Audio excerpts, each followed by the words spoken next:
دیکھیں توکل کا مفہوم ایک تو ہمارے ہاں غلط مفہوم یہ لیا جاتا ہے کہ اسباب اختیار نہیں کیے جاتے اور اسباب اختیار کیے بغیر اللہ پہ توکل کیا جاتا ہے.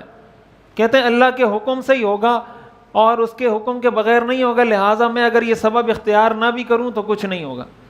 اس کی مثال ایسے، آپ کو پیاس لگی آپ پانی نہیں پیتے، آپ کو بھوک لگی آپ کھانا نہیں کھاتے، آپ کو کوئی کہے بھائی کھانا کھا لو تو آپ کہتے ہیں کہ بھائی میں اللہ پہ توکل کر رہا ہوں، اللہ پہ توکل کر رہا ہوں، اگر اللہ چاہے گا میری بھوک مٹ جائے گی اور اگر اللہ چاہے گا تو میں کھانا کھا لوں پھر بھی نہیں مٹے گی، اس لیے میں کھانا نہیں کھا رہا. یہ توکل نہیں ہے. کوئی آدمی ایسا کرے گا اور مرے گا تو وہ گناہگار ہوگا، شریعت اس کو کہے گی کہ یہ گناہ کبیرہ کا مرتکب ہوا ہے، اس نے خودکشی کی ہے. کیوں؟ اس لیے کہ شریعت کا اس کو حکم تھا کہ کھانا کھاؤ تو اللہ تمہاری بھوک مٹا دے گا، پانی پیو تو اللہ تمہاری پیاس بجھا دے گا. اس نے نہ کھانا کھایا نہ پانی پیا اور اللہ پہ توکل کر لیا. اس توکل کی بھی شریعت اجازت نہیں دیتی. یہ شریعت کہتی ہے کہ کھانا کھا لو اور اس کے بعد اللہ پہ نتیجہ چھوڑ دو کہ یا اللہ میری بھوک مٹا دے.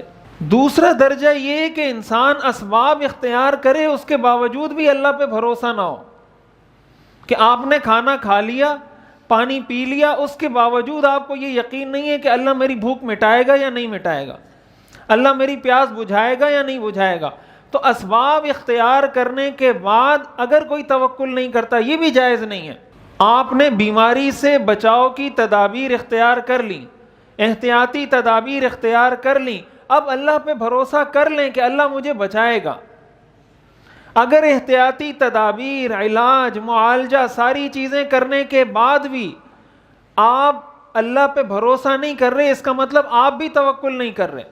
توکل کی یہ دو انتہائیں ہیں کہ سبب اختیار نہیں کیا اور اللہ پہ توکل کیا، اور دوسری انتہا یہ کہ سبب اختیار کر لیا پھر بھی توکل نہیں ہے.